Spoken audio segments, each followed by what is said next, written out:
Halo sahabat sejati, kembali dengan saya Adolf Sregar. Kali ini kita akan membahas topik yang ada pada buku leadership ini dengan topik bagaimana membuat tim bekerja sama tanpa ego antar divisi. Sebuah pembahasan yang menarik yang akan kita bahas bersama Mentor Brata. Kami persilakan, Mentor. Baik, Bang Adolf, terima kasih.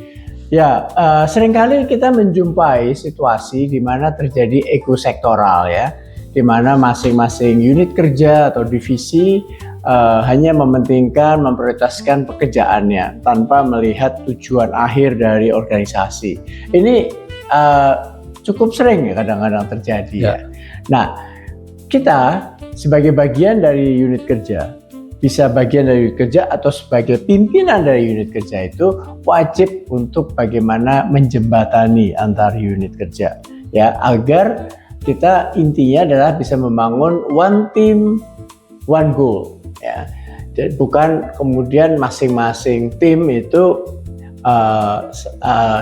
masing-masing unit itu memiliki goal sendiri-sendiri, tapi kita bangun satu tim besar untuk mencapai tujuan goals yang sama di sini. Intinya itu. Nah, bagaimana caranya? Nah, ini yang kita mesti melihat bahwa kembali ini leadership kita ya. Bagaimana kita bisa mempengaruhi tim lain. Jadi bukan berarti dalam unit kerja kita saja.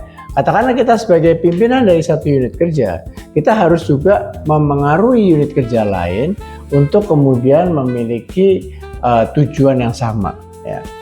Dan kembali pada proses kemampuan kita mempengaruhi orang lain lintas unit kerja. Ya. Nah, tadi kita sudah membahas beberapa pertemuan kita adalah dengan bagaimana kita membangun hubungan kerja. Ini sangat penting. Jadi dalam pengalaman saya senantiasa harus memiliki hubungan yang kuat dengan unit kerja lain. Artinya hubungan individu ya. Karena sinergi kerja itu akan sangat kuat bila terjadi chemistry ya. Adanya chemistry antar anggota unit kerja ya, lintas unit kerja. Bagaimana kita membangun chemistry tersebut? Pada umumnya kita bangun melalui program-program yang sifatnya informal. Seperti misalkan kita main tenis bersama, atau ikut dalam lomba 17-an Agustus, atau dalam acara kantor yang informal, piknik, ya makan bersama. Itu adalah membangun chemistry ya. Nah, kalau chemistry itu terbangun, maka kita akan jauh lebih efektif dalam memengaruhi unit lain untuk mencapai tujuan yang sama. Ya, sehingga kita bisa terhindar dari ego sektoral.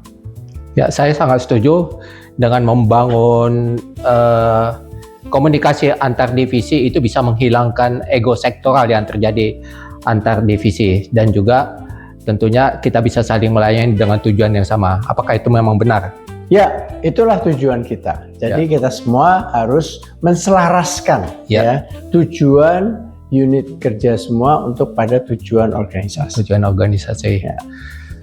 Baiklah, Mentor Brata, terima kasih atas semua pembahasan yang telah kita ikuti, yang merupakan pembahasan dari buku leadership from principle to practice ini.